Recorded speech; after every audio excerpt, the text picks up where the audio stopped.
But what ended up happening was one of the guys that I was with in law school told the law school in secret. And so half of the law school showed up at Tipitina's and my family. And I just went, and I was going to just ad-lib, right? But then when I saw everybody, I flipped out. I got nervous. Yeah. And so I just get up there, and I literally just start cursing. Like, everything I'm saying, I'm cursing, and my dad's, like, looking at me like, what is this comedy? Look, and it's like, literally, there would be points where there was, like, no laughter at all. And so when you're on stage and there's literally no laughter, and you're ad-libbing, it's worse.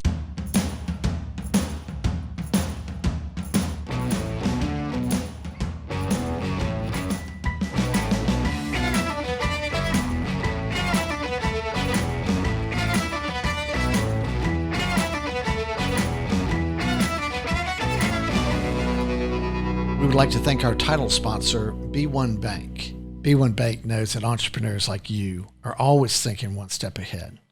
So you need banking solutions that can keep up. It begins with lending. Does your business need working capital or financing for new equipment? How about a real estate or a construction loan? Good news, the B1 lending team is ready to learn your goals and help you find the best lending option available. Now let's talk about uncomplicating your daily cash flow.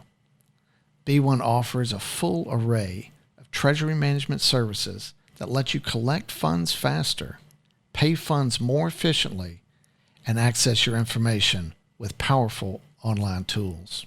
Most importantly, B1 understands the value of working with local nonprofits to build a stronger community. They believe in giving back through hands-on involvement with their B1 Community Outreach Program because it's simply the right thing to do.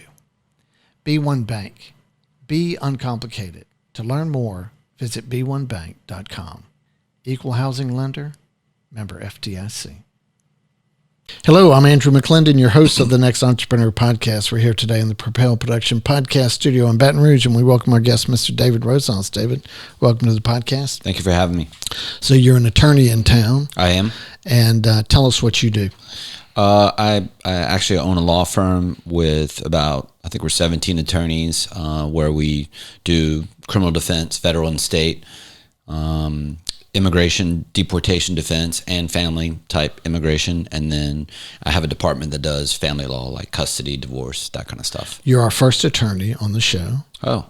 And about 118 episodes. And oh, wow. So I got an email from my brother, John. Mm-hmm. And he said, man, you got to talk to this guy. This guy is an entrepreneur. He's just killing it. And he's building a hell of a business. And depending on which week or month you're in. That's right. It could be at the end or at the yeah, beginning. Exactly.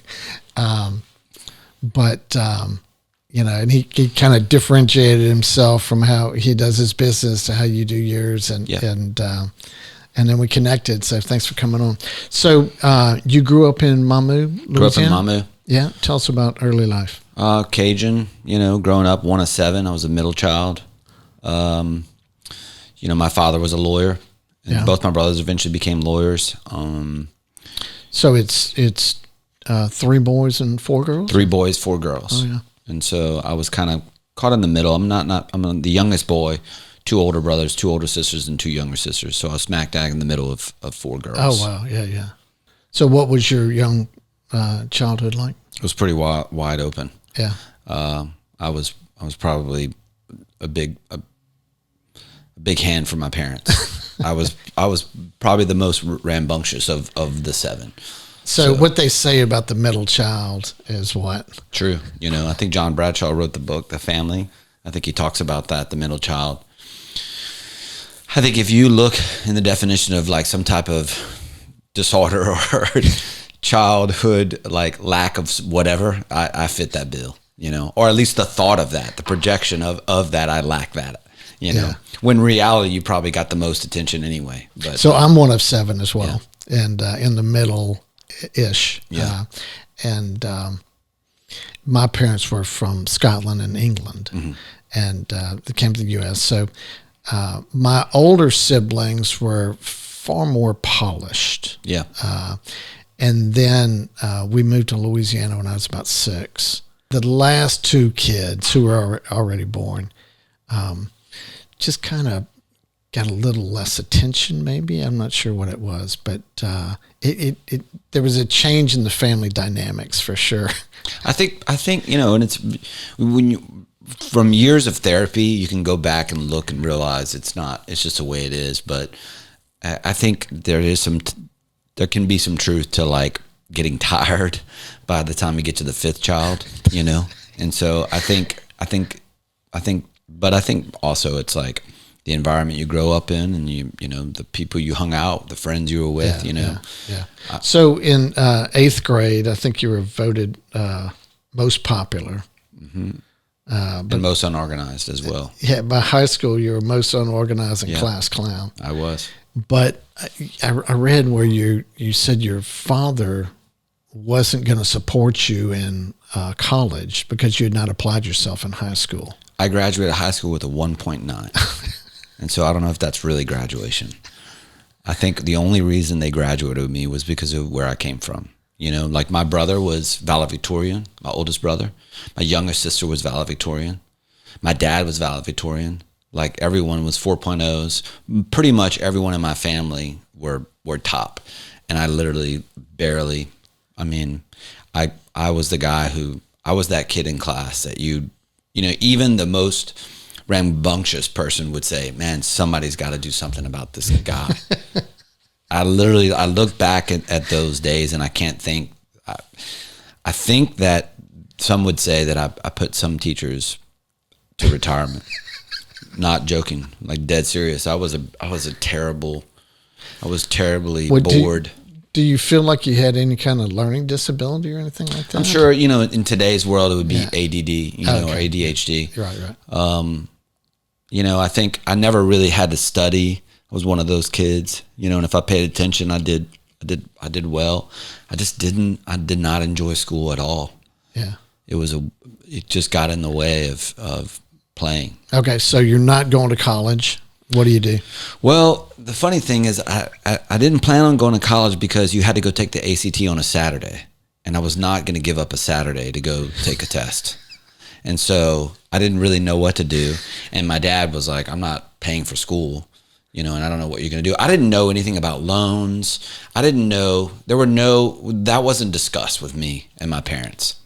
Like we didn't, plans of the future, that was not, they were just like, man, whatever happens. And so I remember everyone signing up for the ACT, and I was like, y'all are a bunch of idiots. You're going to waste your time taking a test for what? And so my dad's like, well, what are you going to do? I'm like, I don't know. I think I'm going to be a pilot. I don't know if I wrote that, but I was like, I'm going to be a pilot. And so he's like, a pilot. I'm like, I'm going to be a fighter jet pilot. I just made that decision up. And so I was like, I'm going to go to the military. I'm going to go be a pilot. And so I go to talk to a recruiter in Opelousas, and he sees like, I don't know, would they get bonus or whatever. He just saw like dollar signs. And he's like, let's go. If you want to be a pilot, let's go to New Orleans. We'll go take all the exams. And I went to New Orleans, and literally the first 10 minutes, they're like, you can't be a pilot. First of all, you can't see. You're legally blind.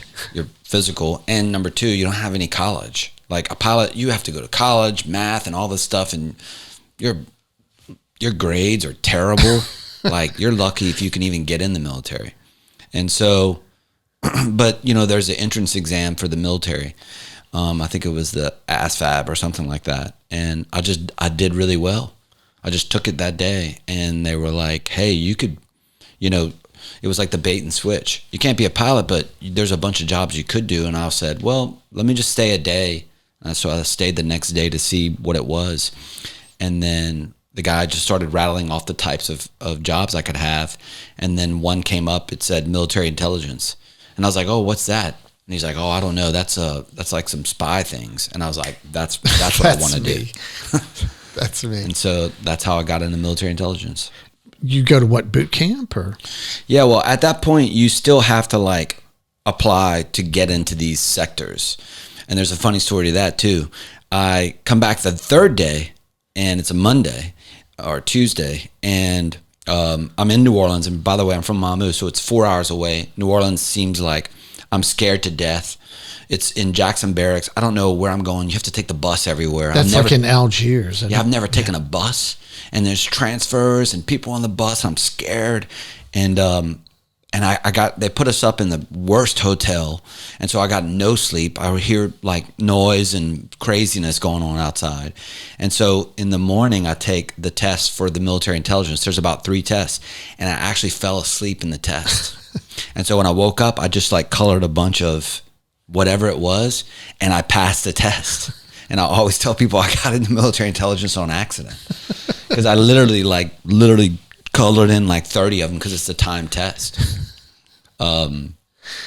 It's actually really interesting, because once you get past that test, you keep taking these more exclusive tests, and they're like, the first test is a language type test, whether you can learn a language. It's called the D Lab, and they make up a language, and you have to follow along to see if you can follow along to a new language. Right. Basically, it's kind of like understanding X equals O. Well, then what does that mean if you put it in this scenario? Right. Then the next one was a code breaking test, and it's only about 21 questions. You can only miss 3.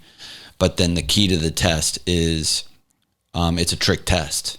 So like if you have the 3 pages on there, and you go through page 1 and 2, question 1 would be like 100, 200, 100 blank, 100, 200, 100. Easy, right? It's 200. Question 2 is like 3, 5, 7 blank, 11, 9, whatever. Yeah. So it's easy to fill out. But question number 3 is like 4, 267, 2, -10. And then it's like, you have to figure it out. And all the questions are like that. And the way that they test in military intelligence is each test you take, it weeds out other people. Right. And we're down to about, I think, 7 people at that moment in that test. And the proctor can't answer any questions. And so at question, like everybody's freaking out once you get to question 3. You can tell everyone's at the same issue. Right. And then he says to us, because it's a timed test, it's like 17 minutes long, which didn't make sense to me, because I was like, how could you go through each question? There's no way I'm going to fail this test. Like, I'm never going to make it. And then he says, he probably shouldn't have said it. He's like, you guys just need to relax and look at the test. Just relax. And when I put the test down, I just kind of was like looking at him like he's crazy. And then I noticed on the test, like number 3, when you looked at the side of the page, like they would have like a number 3 here. Right. And then the next number was actually right here. And it was like the test, the whole test itself was the test. And then you had to start looking like at the page from behind. And I figured it out, and I was like, oh, and then it was just like fill in the blank. And people were looking at me, and they're like, what is this guy? And I was like, and the proctor looks at me, he's like, oh, you got it. And I was the only person in the class that passed it. And that put me into whatever the school, whatever level it was. Yeah. So yeah, it's pretty cool. So you spent time in Central America? Yeah, so I went to basic training, and then after basic training, I went to DLI in California to learn Spanish. They just assigned your language based on need at the time, and there were maybe 4 of us that showed up at that time, and then 3 of us got Spanish. 1 guy got Italian, and then there were Russian, Polish. At the time, it was a lot of Spanish, a lot of Arabic, but this is in '92, so there was a lot of Italian for some reason. Excuse me, a lot of Persian, Farsi, a couple of Chinese, Korean, and then the majority were Spanish at the time because of counter narcotics. So how are you thinking about yourself at this time? You finish high school, you're not going to college, and you go into the military. And, what kind of pay are you getting at that time? I mean, I didn't know any of that, right? Because I grew up, I worked at Sonic, and I baled hay for a while, so I didn't really know about money. I thought it was incredible. I think you're getting like $400 every 2 weeks, and I would blow it all on CDs and clothes, but you could eat on the commissary every day. So, yeah. I mean, I remember I bought a car, I paid double, and my dad had to get me out of it and threaten like the government, all this stuff. Like we got, I think the Senator Johnson back then, yeah, he got involved in all this stuff. That's a side story, but I loved it. I had never been to California.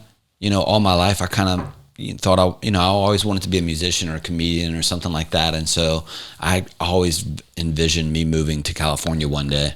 And so I was there. I woke up, I was 17. I was 17 in the military. That's unbelievable. I couldn't even get into a bar. And I was stationed in Monterey, California. If you've never been, I mean, Carmel, all that's the prettiest place in America, probably. Yeah, beautiful. So you're there, you're learning Spanish, and then at some point you get sent to Central America? So I go from there and I go to an analyst school, and they rock out a lot of people there. That's basically what that test was, right? And so eventually I get through that, and then you get orders. And everybody, it's funny because the platoon sergeant lines you up and is like, where do you want to get? Because after you finish school, they're like, where are you going to get stationed, And so the first guy, it's me, and I'm like, I want to go to Disney World. I'm just being silly. And he's like, you got it, Orlando, Florida. And then we're like, what? Like, seriously? He's like, yes. Next guy, Disney World. He's like, Orlando, Florida. So we're all like, yes. All my best friends, we got 5 of us. Disney World, Orlando. Disney World, Orlando. The last guy, Disney World. They're like, wrong. Fort Drum, New York. Sorry, buddy.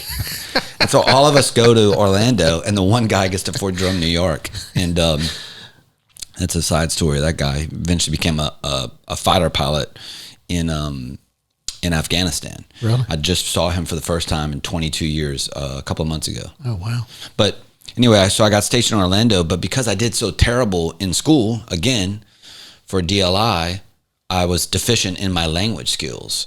And so if you're deficient in your language skills, you get to go to immersion school in South America or Central America, either Ecuador or Panama, which is basically a gift because it's a civilian school. And so you go and spend time, a couple of months, with a family and fully immersed. And so the irony is most of the people that I know from the military who learned Spanish, all of us who kept the language are ones who did terrible in language school because we got to go to immersion. Immersion, yeah.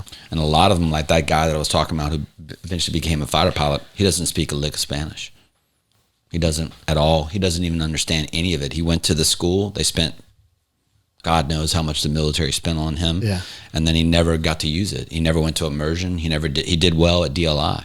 And so his scores were fine. He could, academically he could do it. Right. And he could probably read, but he's never used his language ever again. So you're there, you do your immersion, and then you start working? So I do the immersion and then I retest because I'm on like suspension. I can't work until I get past. So I retest. And then at the time we're doing counter narcotics in South America. And so my unit's out of Orlando, Honduras, Key West, and Panama. And so I get attached to Panama, to the unit in Panama. And then my buddies get attached to Colombia. They're working out of the embassy. And we're basically working counter narcotics, doing narco trafficking, listening to narco trafficking. And how long did you do that? I did that about, I think, a year and a half until the invasion of Haiti. So that was called Operation, I think it was Uphold Democracy. And they needed a bunch of people there. And we got attached to like the Navy SEALs or something like that for the invasion into Haiti. But if you remember in Port-au-Prince, when they did that, when Cedras took over, they ended up paying him like $20 million to move. And he lives like in a castle somewhere in Panama, I think, actually. And we just went into a peacekeeping mission instead of like invading. Right. Because there was a coup d'etat going on and we were going to come back and redo it. But at the last moment, we were like, everyone was out in the ships and we were like waiting to invade. They paid him off and he was like, okay, I'll leave. No kidding. Yeah. And so then we just had a peacekeeping mission. And so I did that for about a year. And then I got out of the military and came back to Louisiana to go to school. And then when you go to school, you're thinking that you're going to be a professor. Yeah. Is that right?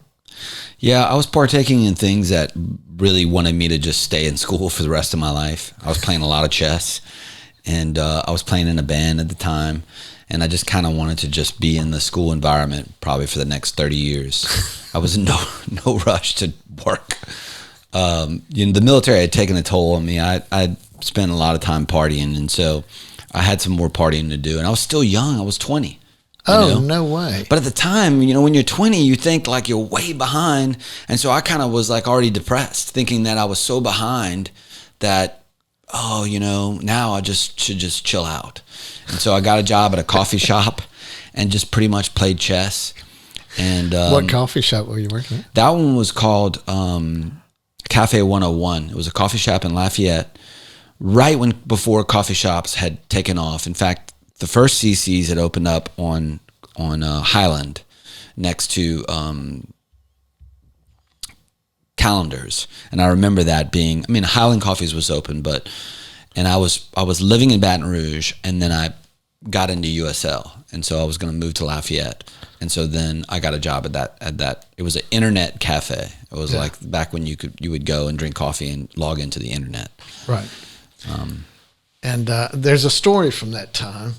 Mm-hmm. I don't know which one, but about me getting fired for being too high. Yeah, it's a funny story I tell people is that this is a coffee shop, right? And this is the early 90s. And in the 90s, I mean, I think everybody smokes marijuana now. I don't, but at the time I was. And the rule was you could not be too high at work. That was the rule. It was like you could be high, but not too high. You could be high, and I don't know who the judge of that was, but you couldn't be too high. And so I at first was just a cook, but I always wanted to be in the front. I wanted to meet people because I didn't know anybody from Lafayette, and I was always stuck being in the cook. And then eventually I got to be the bar guy for the coffee shop.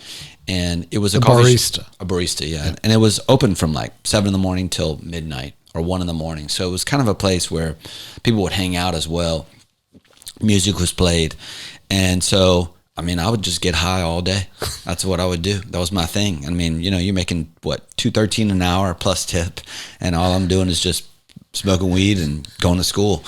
And I remember, I kind of started thinking that weed was legal. I knew it wasn't legal, but I think it's pretty much accepted by everyone that it's legal. I mean, and actually today it is, right? In many places, but back then it's not. But in my head, I'm thinking it's totally legal, or people really don't care. So while I'm at the counter, I started just smoking marijuana while I was working.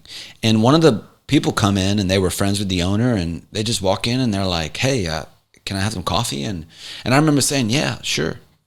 And I knew she was talking to me, but I was like so high, I was like just staring at her like, and I just kept cleaning. She's like, "Hey, I would like whatever it is, cafe latte." I'm like, I know. Like, I'm thinking to myself, why is she bothering me about this? Like, shouldn't she talk to someone who really could help her? Are you looking for people who work around here? And so eventually she calls the owner. She's like, "There's a guy smoking marijuana at the bar who works here." Like, and I had there was a dugout, and so it looks like a cigarette, and you would dig, and I would just smoke marijuana. And so eventually he comes in, the music's blaring like obnoxiously loud in a coffee shop, and I'm playing like fusion jazz that I can't even hear. There's really no one in there because I've like gotten all the patrons out. It's full of marijuana smell. The dishes are piled up. Like the coffee pot things are all like, it's just a wreck, right? And he walks in, he's like, "Hey, what's going on?" I'm like, "Hey, what's up, man? What's going on? Like, what are you doing here?" Like, I'm about to close up. And he's like, "Remember when I told you not to be too high?" And I was like, yeah, I get it. And he hit me in the face. And I was like, "Why are you hitting me?" He's like, "This is too high. Like, you made it. You're the first person in the history of this coffee shop to ever get fired for being too high.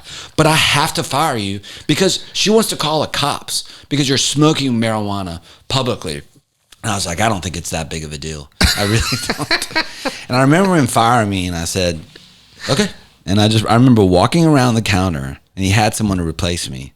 And I literally just saying, like, "Can I order a coffee?" And the guy was like, "I mean, I guess so."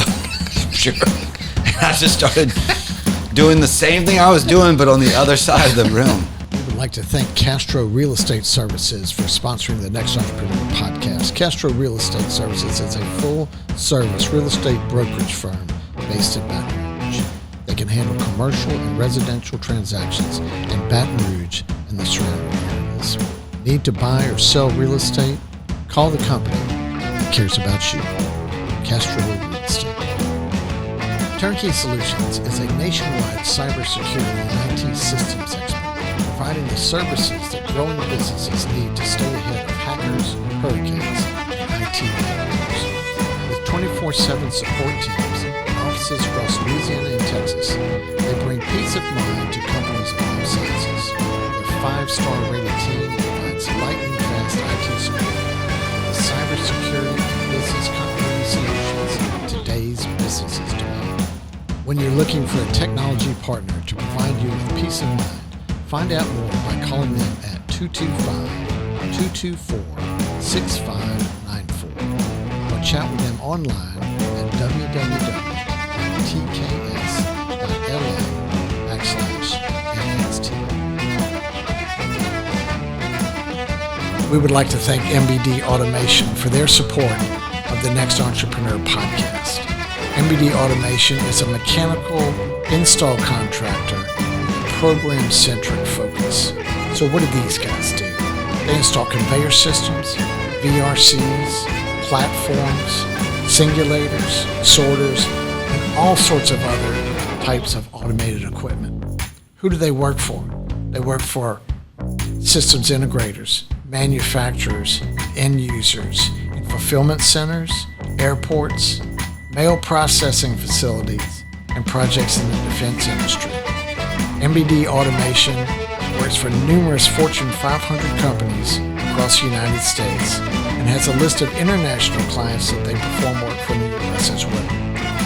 If MBD Automation can help you on your next project, you can find them online at mbdautomation.com. Okay, so you're at USL, right? And how long did you stay there? 2.5 years. Yeah. So I had like some credit from the military, and so that kind of transferred. So you got your degree there? I got my college degree there, yeah. I got my undergrad degree, and then eventually I went back for grad school before law school. Okay. So you went directly to grad school? No, I ended up getting sober in that last semester of college. And so I had to pull some strings to graduate because I basically, that last semester, I was getting sober. I just checked out. I stopped going to class and I was graduating that spring. And I had to go back. I remember my undergrad, I was graduating in history, and I remember one of the professors, it was a Louisiana professor. I'll never forget, he told me, like, you should not graduate. I don't think that you're educated enough, and I honestly don't think that you know what you're doing at all. Like, he was very angry at me, actually. I remember it was an issue because it's funny because it comes back up in grad school, the same professor. But that's just a preface there. So I remember him saying, very insulting, like, I don't think you know how to write. Like, you're writing. And I was like, man, I'm just getting sober. I'm trying to, And so I went to all my professors after about a month. I had a sponsor. I was in a program. And I was like, I don't know what to do. And he's like, you should go to them all individually and tell them that, because I was on the GI Bill, all this stuff, and say the truth. Like, I've just got sober. I can't even read well right now. I can't pay attention, and I don't know what to do. I remember the phrase he said, you have the power to grant me mercy. Like, would you do that? And wow. I did that same thing to each professor. I met with them individually, and each one said, okay, this is what I want you to do. And they told me things to do, and I did them. And so I did them throughout that summer. No way. And ended up graduating in the summer. Yeah, they basically held my grades and didn't flunk me and allowed me to basically do a semester again. In the summer? In the summer. Oh, my goodness. But held it open and went through the dean and went through the school. It was a really powerful thing. So what was the situation that caused you to get sober? I mean, it must have been something pretty dramatic. It's pretty much my entire life issue, but a girl broke up with me. And so it was a girl that I met, and she was actually sober. I'd never met someone like that. And she broke up with me and was like, by the way, like, you're a drug addict. And I'm like, whatever. And so I decided what I was going to do was I was going to go to where she went to meetings and start to talk and impress her with my knowledge of sobriety. And so I did it all as a fake to try to get her back. And I started going to recovery. As a fake? I started going to recovery meetings to try to impress her. Okay. She was sober because She was sober. She had been through treatment and all this. It was just someone I had randomly met at that coffee shop. The irony about that coffee shop was either you were a drug addict or you were sober. Those were the two people that hung out. There was no in between, because a normal person doesn't want to hang out with a bunch of people who are smoking pot, and a person who's sober always wants to hang out with a person who's smoking pot. So it's kind of this myriad, this group of myriad people. But we dated for about a year. And then she really got, figured out like, oh no, this guy's got a serious drug problem. And so I ended up. Okay, so let me get this straight. Sure. She has gone through rehab. She's sober. And you're going to her meetings. You were not sober at the time. No, I was faking being sober. I went to a couple of meetings without being sober. And then I was like, okay, I'm going to be sober. And I'm going to try to impress her. Right. In fact, if you've ever been to meetings like that, I was literally trying to find out how can I speak like those people, because I figured I would be a good model of speaking. I was had no idea what I was talking about, and so I really planned on just impressing her with sobriety. Now, did she end up going to Spain? No, she ended up going to France. And so then I ended up getting sober, and then after about 6 months of actually being sober, I realized oh my gosh, the cloud kind of cleared, and I realized oh no, actually you are actually a drug addict. She's right. You should be sober. And then started my sobriety journey back then in 98. Yeah. You followed someone overseas, did you? That was the same girl. Okay. We ended up getting back together. I ended up moving to Austin for a while because I was trying to do music. And I moved there. What instrument do you play? I play piano. Okay. And then I ended up moving there. I became homeless for a while in Austin. Just really trying to I just couldn't get my life together. I had graduated college, but I just literally And you're sober. I was sober. I would just sit in meetings every day. And then I started couch surfing for a couple of months. And just trying to figure out my way. I just didn't know what to do. I really wanted to get back together with this girl. She wanted nothing to do with me. We had been broken up for almost about a year.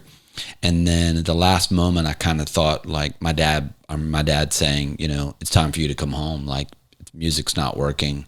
And it really wasn't. Right. You need to figure out what you want to do. And so I came home, and I remember my dad saying, I stayed at his house for about a week and a half. And he's like, all right, you got to go do something. And so then I applied for grad school, and I was like, oh, maybe that'll work. And so then I ended up in that spring, after the graduation in the summer, ended up in the spring back at USL, and now it was UOL at that time, to go to graduate school for history, and figured, I'll probably be a professor. That's what I'm going to do.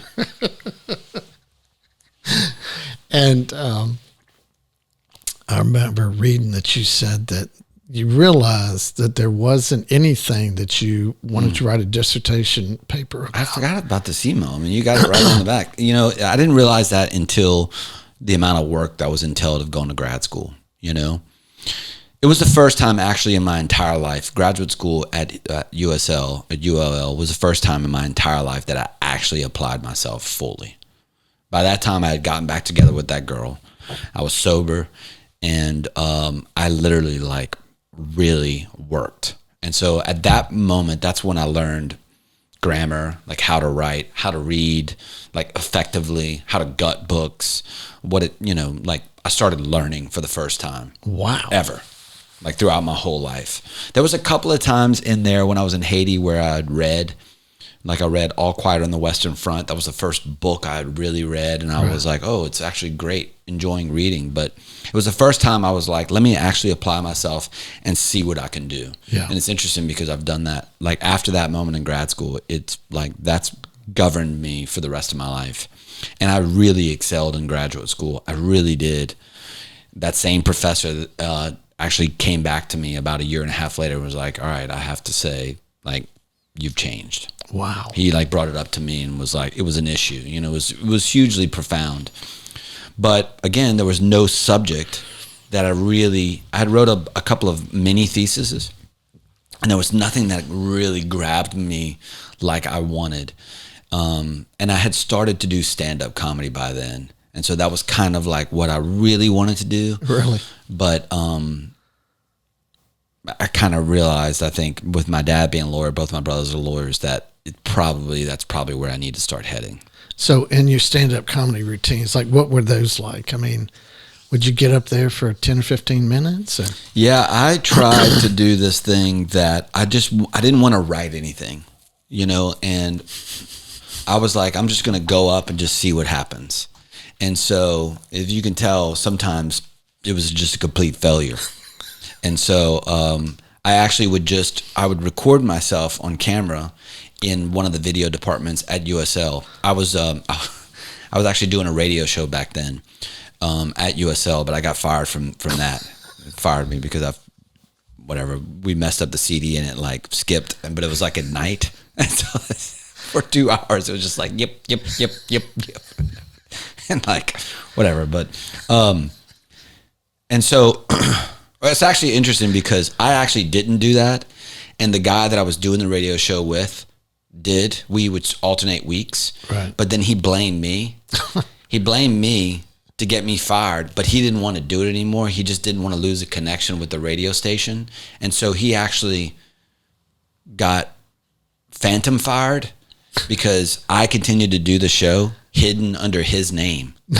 And it was actually his fault, but I did that radio show for about 4 years. But anyway, so I just wanted to ad-lib stand up. And so I did the New Orleans Comedy Festival. I won that. No way. And then I was going to open up for Gabe Kaplan from Welcome Back, Kotter. No way. At Tipitina's. Yeah. That was a terrible event. So you did open for him? Yeah, he actually canceled at the last minute because of sickness or whatever. And that was by that time I was in my first year of law school. But what ended up happening was one of the guys that I was with in law school told the law school in secret. And so half of the law school showed up at Tipitina's and my family. And I just went and I was going to just ad lib, right? But then when I saw everybody, I flipped out. I got nervous. Yeah. And so I just get up there and I literally just start cursing. Like everything I'm saying, I'm cursing, and my dad's like looking at me like, what is this comedy? Look, and it's like literally there would be points where there was like no laughter at all. And so when you're on stage and there's literally no laughter, and you're ad-libbing, it's worse. So it's like literally just me looking at the crowd with the mic, like, and I'm dead sober, right? So I don't drink, I don't do anything, and I'm completely dead sober. And it's one of those things where, it's like when you wear a bad suit and you know it, and you look at people and they're looking at you and you're like, you're not going to acknowledge how terrible the suit is. And they're like, no, it's great. And so when I got off the stage, about 3 people came up to me like, oh man, that was really good. And the rest of the people just stared. I'm like, you could tell me. I know how bad it was. And my brother, who had been accompanying me, he's my older brother, we would write some of the crazy material together. He looked at me and he's like, yeah, man, that was absolutely horrible. Like, that's the funniest thing that I've ever seen you do. Because it was so bad that he's like, people think you're like the least funniest person ever. And so it was this inside joke between he and I that these people were like, hey, man, boy, this comedy thing is really taking off for you, David. I'm really glad you're in law school because, man, that's really working out for you.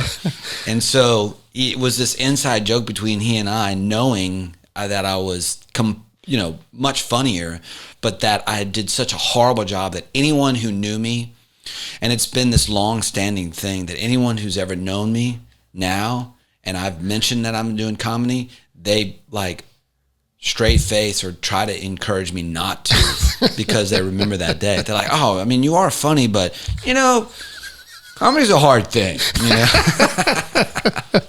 Oh my God, that's hilarious. So you made it through law school? Made it through law school, yeah. I studied abroad for a year.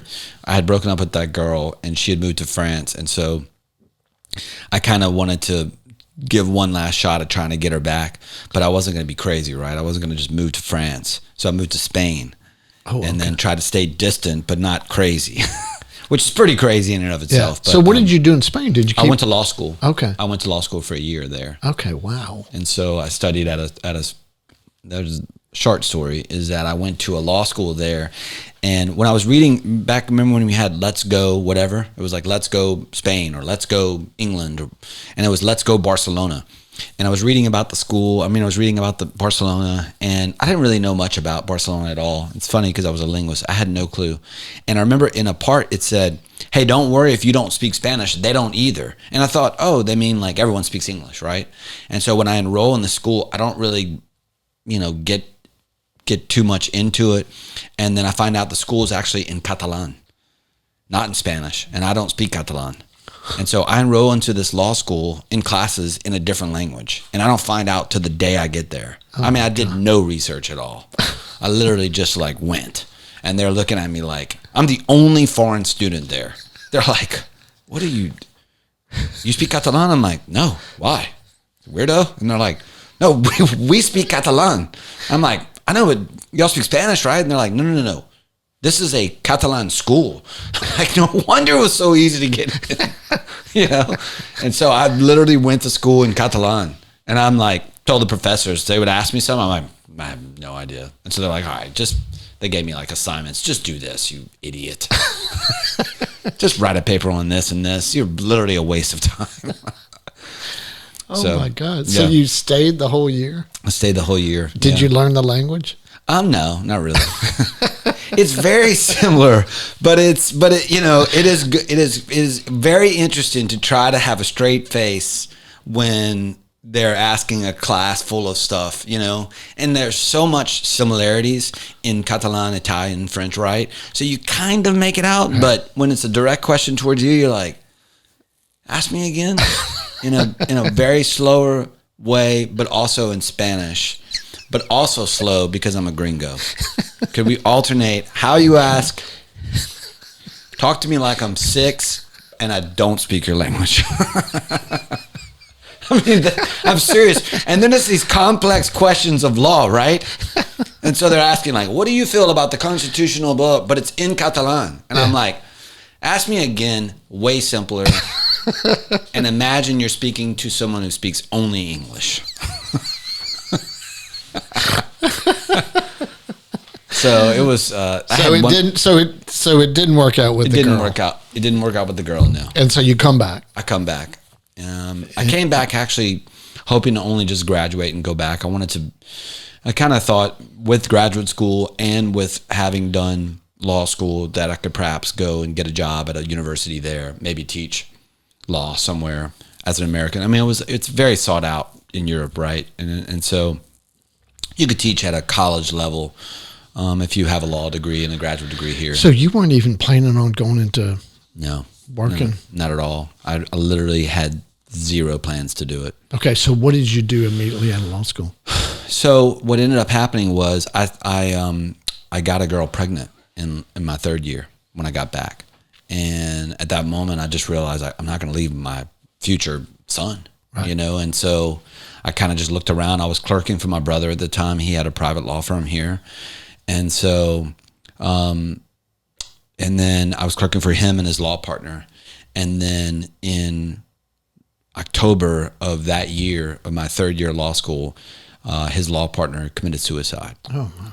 And he was my boss. He was like one of my best friends. And so my brother's like, man, after like all the dust settled, he's like, man, we have this whole family law, criminal law thing. Like, would you be interested in just staying in here, And I said, well, okay, I guess, yeah. And I kind of just did it on accident, really. Yeah. It just fell in my lap.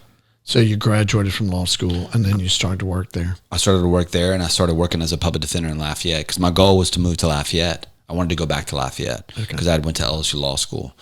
And then the commuting to Lafayette just was too much as a public defender there, and the practice with my brother started to pick up because I was focused just on criminal and family law here. So you could do both at the same time? You could do both, yeah. Lafayette is a contract, and so it was temporary type deal, and I only did that for about 6 months, and then moved into this practice with my brother here. Okay, so you did public defender there in Lafayette for a bit. I did public defender there for about 6 months, and then eventually I did public defense work here in Baton Rouge for about 10 years, actually. So, and then you and your brother practiced together for a while, right? We practiced together for probably 16 years. I worked for him for about 4 or 5 years, and then I became partner around the 5th year. And then that's like Gustav. I think it was around Gustav that I became partner. And that's kind of when the practice that I was doing started to change, because the makeup of the population, Hispanic population, started to really grow in Baton Rouge. And there was really just this need for a Spanish-speaking lawyer in Baton Rouge at the time. There were a couple, but no one like really marketing themselves as like a Spanish-speaking law firm. Now, had you been able to keep your Spanish up throughout the years? Yeah. And how did you do that? Well, I mean, I went to law school in Spain, right? And right. So that was almost that year of speaking Spanish. I dated Spanish women at the time. And then, I started to, right around 2007, I started to speak Spanish at work more often. Pivotal is pleased to sponsor the Next Entrepreneur podcast. Pivotal is a commercial building contractor that performs new building construction, building maintenance, tenant improvements, renovations, and additions. Pivotal has been in business for over 25 years. The Pivotal team is simply the best. They have an impeccable safety record, and they crush schedules. A focus on quality and professional communication is at the root of their success. Pivotal also performs programs for clients who build in multiple markets, with current projects in Texas, Louisiana, and Mississippi. If you are looking for the perfect addition to your project team, a contractor who can deliver the results you need to succeed, Pivotal is a one. When it's critical, call Pivotal. They can be found online at pivotalperforms.com. This podcast is sponsored by Mayhall, Fondren Blaze, a Louisiana business litigation firm, offering sophisticated legal advice that is tailored to meet the needs of their individual clients, including a wide variety of litigation, complex business negotiations, corporate formations, closings, and title examination. As leading entrepreneurs, your valuable time and resources should align with the expertise of MFB, a Louisiana practice made for business. Learn how we can work with you at www.mfbfirm.com. Okay, so you're working with your brother, right? I am, yeah. And you make a decision to step out on your own? So what ended up happening was I kind of always had this like desire to have this like New York style firm. In my head, I just imagined. And what does that mean? In my head, I imagined like this like larger firm that would expand. I just kind of always didn't really want to do a private practice. Like I'd always thought I was going to be part of, I even interviewed in law school for a bigger firm, but I was totally unprepared, and I insulted the owner. I asked him how long he had been working for the firm, and he's like, well, I'm the owner.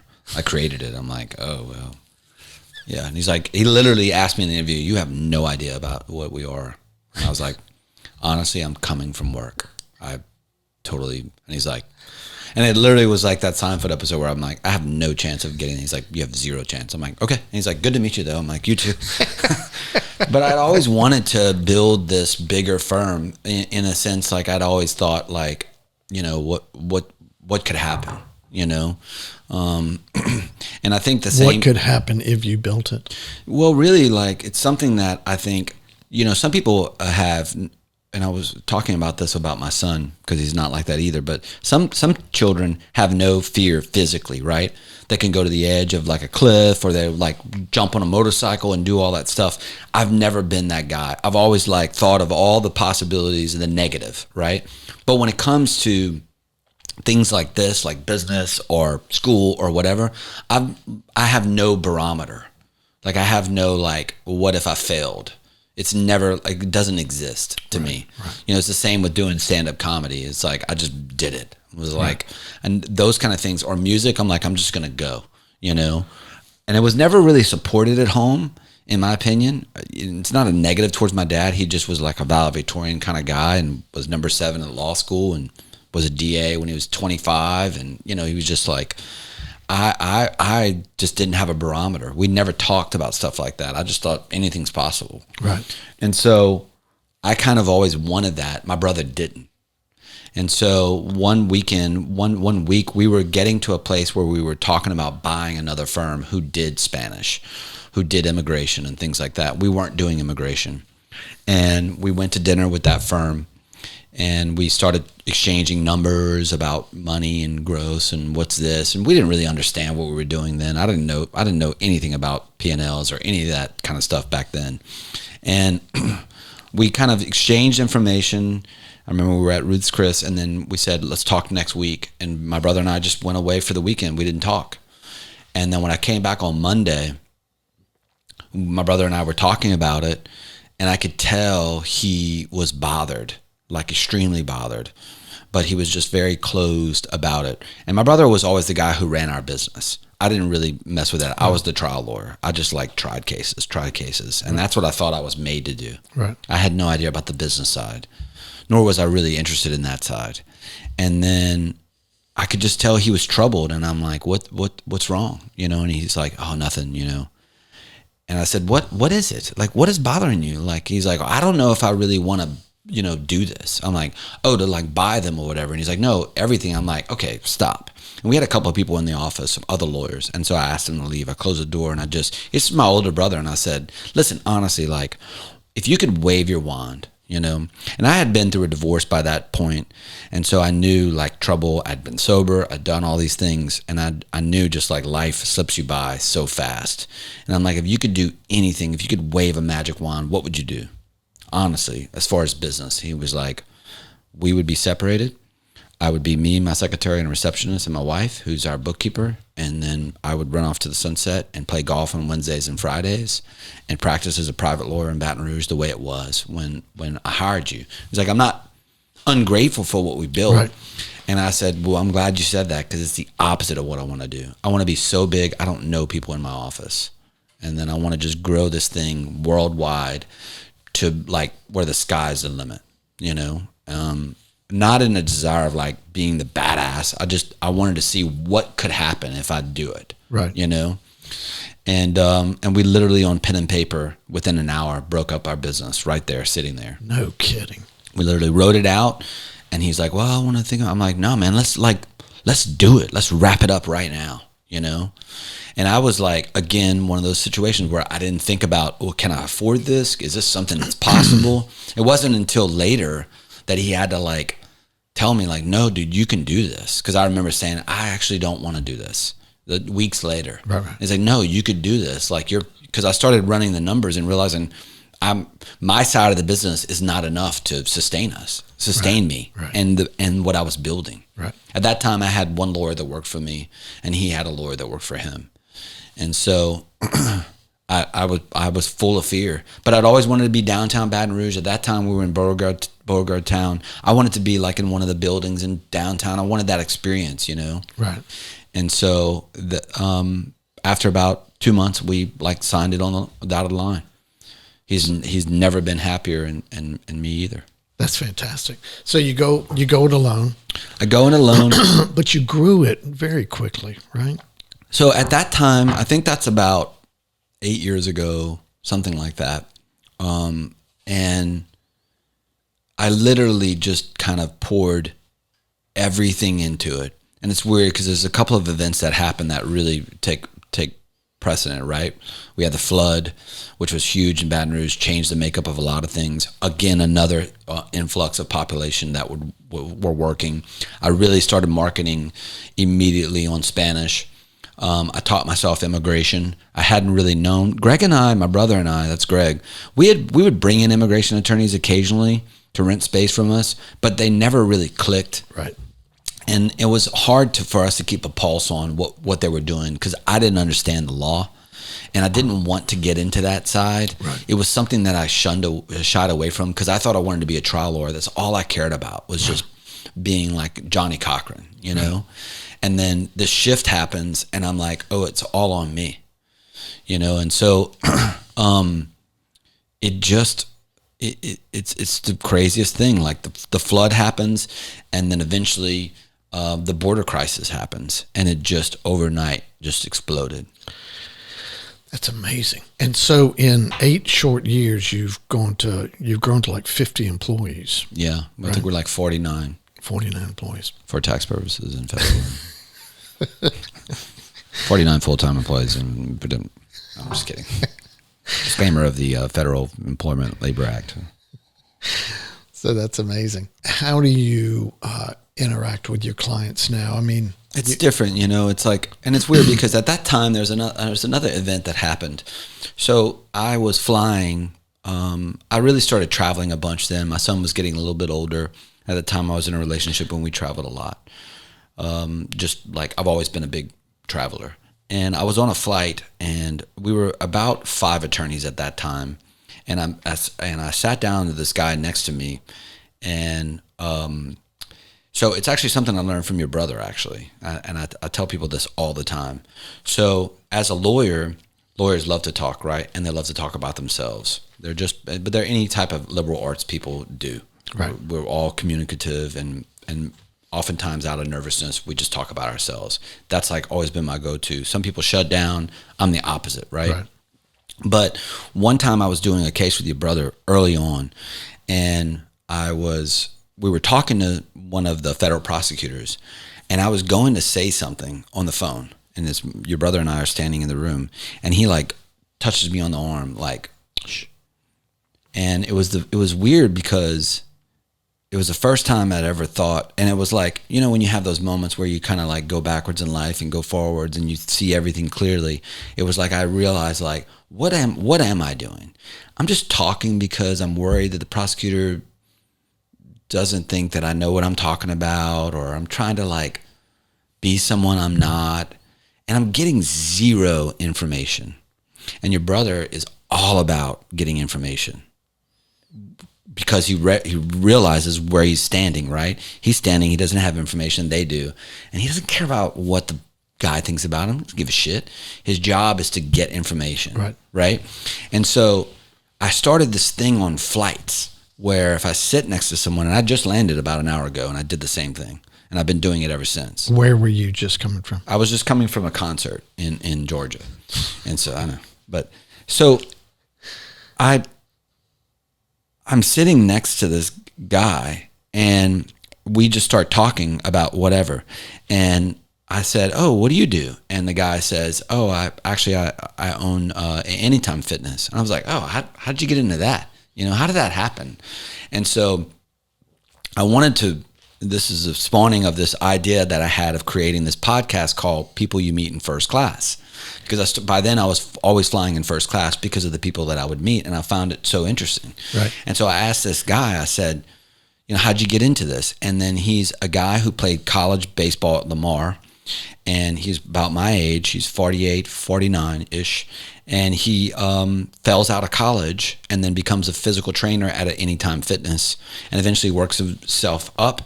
But as we started talking, I realized, no, this guy doesn't own one Anytime Fitness. This guy owns 70 Anytime Fitness. 70. And he basically buys and sells Anytime Fitnesses. And so what he does is he would like take an Anytime Fitness that was failing, build it up, sell it. When it would tank, he'd buy it back from them. So he was basically like rent to own businesses for Anytime Fitness. Wow. And we just started talking about business, and I literally was like, I'm so glad we're riding together. And I just started asking him, like, what am I doing? Why do I have trouble with this? And I'm asking him all this business type questions. Right. And he just literally wrote it out. And it was like the first time I realized, like, it doesn't matter what I'm doing. If I'm selling widgets or cars or professional service, or I'm a doctor, I can be a business owner and expand if I do it like in the right way. And that guy eventually died. And I don't know what happened. It was probably in not a great circumstance how he died. And we were Facebook friends, and I'd never spoken to him ever again. But I remember posting on his Facebook and said, I don't know anybody. I don't know any of this circumstance, none of my business. I just wanted to tell you about this guy. And I told him the story about how he had helped me in my early days of expanding this business back in 2015. And everyone commented like, you know, that's how he was. He was an entrepreneur, serial entrepreneur. And so, yeah, it was a pivotal moment for me in my business where he's like, man, if you can write it out and execute and like grind for the 5 years or whatever, things, you'll look back and, you know, it's kind of like the Grant Cardone idea of like, you're settling low when you settle. It's like you should be aiming like 10 times more than you think. Right. It's really, really interesting. So you put that into play. I put that into play immediately, and probably about a year and a half in, I had a firm that's much larger than me interested in buying me. And so that really was a pivotal moment in my practice, because this is a firm with like, say, 100 lawyers. Right. And I start to like, I don't know much about business. I'm running my business maybe about 2 years by then. I'm just kind of winging it, putting it together and figuring out P&Ls, and I don't really know what it is. And I mean, like if I showed you the P&Ls back then, you'd be like, this is not a business, man. Right. You're in a world of hate. I mean, hurt. And so when I go to meet with that lawyer, I walk in and there's like 3 accountants, 2 lawyers, and him. And I literally, like within 10 minutes, and I'm very open, I tell him, I'm like, man, I'm way, way out of my league. And he literally looks at me and he's like, you are. And he's like, I'm super impressed with what you're doing. And I'm like, I need to like step away. I need to figure out what the hell I'm doing, because I don't know any of the questions y'all are asking me. And I'm like, it's 2 lawyers looking at each other, and like him recognizing like, you are way over your head. You know, you need to go, like, and he knows I'm not going to pull the trigger on anything because I don't know what I'm doing. Right. And so I spent probably the next 6 months learning what it was to understand what I was doing and how it was working, and the money and the percentages, and how this related to labor and marketing and rent costs and all that. I didn't know any of that. I was literally just making money hand over foot, and I just like didn't know what to do with it. And so I really got a crash course on understanding my business, and which I tell people now, especially for lawyers, is like, I run my company like a business. I don't practice law in that sense anymore. Right. I have a few federal clients, but mainly like, it's like, now I know I could replace the whole thing and sell widgets and do the exact same thing. Yeah. And so how many clients do you have in our office? Well, clients and that you would consider, you know, clients. 1,200, probably something like that. We have 17 lawyers. To give the competition all the information, but we probably sign 10 clients a day. Oh, no kidding. So yeah, we're doing like anywhere from 120 to 180 clients a month. Oh, that's amazing. It's just a different animal, the way that the way that I do it, and now where I'm at, I still get in the micro, but I'm more and more trying to stay in the macro and understanding that I just kind of look at it like zeros and ones. Yeah. And it's amazing how math and that way, the way it works out. And I can see it when I talk to other business owners, because I continue to have that same conversation in first class, and I continue to meet people like that, and then I'm able to like pick their brain about it. It's amazing. That's fantastic. I know one thing you do is you go to the Grand Canyon. I do. And it's a big thing. Do you run rim to rim? What are you doing there? So, my sobriety journey is kind of myriad with some ups and downs, so like that's a big thing. It's probably the biggest thing in my life is my sobriety. But I've had some mishaps, I've strung together about 20 years of sobriety, kind of fell off of it for a while. When the business really, really took off about 4 years ago, maybe longer now. So it would be about 5 years ago, I really just kind of like the rails came off. I just couldn't, there's no excuse. I just literally I didn't know what to do with what I had. And so I always tell people I'm still that like skateboarder pothead kid that's running a company, Right. I went through a pretty bad breakup over that, doing some stuff, and ended up getting sober again. And then through that, I kind of started. Were you drinking a lot? at that time when I went back out, like you say, you know, I don't know necessarily if I was drinking a lot, but I think for me, the way that I am, you know, to get really personal is that like I need a set of rules to understand like this is what you can do and this is what you can't do, you know, like that impulse that other people have, which keeps people from like doing what I do in some ways in the positive, you know, it's also a huge negative. And so back then I started living a life of impulse. And so there were like, you know, if in business, if it could be whatever I thought it could be and I can do it, then I would do it in my personal life. And so I did a lot of stuff that I'm not proud of. You know, when I went through the breakup, it was like a wake up call for like, you know, losing everything that I had at the time, you know? And so I ended up getting sober again to like kind of go through that same motion that I did in college, right? I'm gonna do this. I'm gonna get sober. I'm gonna put on a show, and then I'm gonna end up getting this back, you know. And it didn't work out that way. Yeah. You know, I think older. I think the more we do the same thing, and you know, over and over. So you were tying that to the Grand Canyon rim to rim. So I started really focusing on running more. And getting healthy, and kind of like taking my, you know, I suffer from depression often. And so I kind of like focused that and said, okay, every time that I think about drinking or I think about, you know, the damage of the past, I'm going to run. And so it's always been a battle for me. I'm a little overweight for a runner, but it's always been the love of my life is running. And so I wanted to I had seen something one time about going to the bottom of the Grand Canyon and coming back up, and I just made it up. I'm like, I'm gonna go and just do a rim to rim challenge. Yeah, and I just made it up, and I literally flew to the Grand Canyon by myself, totally unprepared, totally out of shape the first time, and went with a backpack and like some shorts and like regular running shorts and like a couple of bottles of water, and then ran down the South Kaibab Trail and ran back up and literally almost died the first time.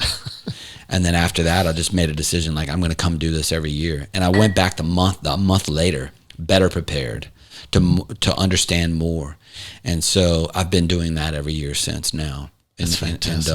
And I just got back a couple of weeks ago of doing it again. I'm actually going to do it again in late September. Oh, wow.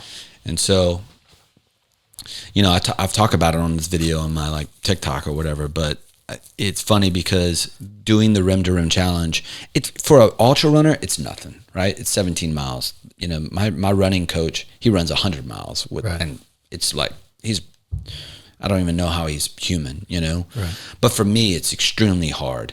Growing up in South Louisiana, 5,000 feet elevation is hard, especially if I'm training on the roads or the lakes and I never get any elevation. And I'm always battling between work and running and traveling, and so it's hard for me to stay consistent. But every time I do the rim to rim, you know, when I get about 4 miles from the rim coming back up, I remember the excruciating pain, and I'm like, I tell myself like, dude, this is the last time you're doing this. This is ridiculous. Why are you doing this? But on this trip specifically a couple of weeks ago, I met this French guy and his wife, and we were just stuck on one of the switchbacks, and we were talking about it, and he's like, you know, you're doing the rim to rim, and I told him the story about me coming back every year and being grateful and sobriety and all that, and he's like, you know, it's interesting because he says I was at this spot about 35 years ago with my wife. And I told myself, I'm never going to do this again. And he's like, and I'm back here. And he said, it's weird how pain happens and we forget. And I literally started telling him about, it's funny how I'm back in the same spot I was in college, you know, getting sober, having lost a girl and having to go through that, trying to get her back, losing in the end. And I've done the exact same thing as a 46-year-old man. I did the exact same thing, and I'm in the exact same spot. It's like, you know, I truly believe that God does that for us. Like, you don't learn it, you know, or the universe or whatever, you don't learn it, I'm gonna do it again. And you don't learn it that time, we're gonna do it again. We will keep doing it until you get it or you die.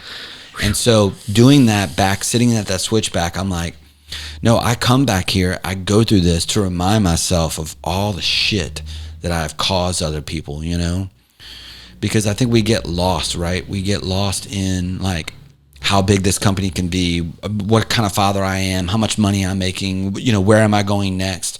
And I've destroyed so many people in the process. And to lose sight of that, to be reminded on that, on the Grand Canyon, it chokes me up every single time, because I'm like, no, man, actually you put yourself back here. Like, this is a reminder of you manning up and having to go through what you need to go through, the growth, dealing with the consequences, I'll say, growing up in Mamu with my dad, he was a DA, and as wild as I was, I always got out of trouble. Literally, there was always a way out. I had some like ticket. We went on this rampage. I had a car chase with the sheriffs, blew out tires. Like destroyed my hometown. And I tell my friends, I'm like, it's like we got away from the sheriffs. We literally had a chase through the parish, and I'm driving my friend's car. I'm not even sure I had a license yet. And so it's 4 a.m, and we get back to my house. I said, hey, y'all go straight home, park the car in the garage. Like, let's shut down. See y'all in a couple of days. And the next day, my dad comes home for lunch, and he's like, hey, what'd you do last night? And I'm like, nothing. And he's like, oh, really? Because that's funny, because I just had the sheriff show up at the office. But when in college with that girl, and then the most recent one, I lost, and there was no dad to pull me out, Right. And so to me, the Grand Canyon, that thing is to remind myself over and over of like, because I'm a bullshitter, I'm a bullshit my way out of it. And in reality, like in real life, you can't escape loss, death, cancer. My dad died from cancer. You relapse, like the consequences are going to be there if you're a real alcoholic or a drug addict. It's not going to end. Yeah. It's not going to end okay. David, I have loved this conversation. We could talk for so many more hours.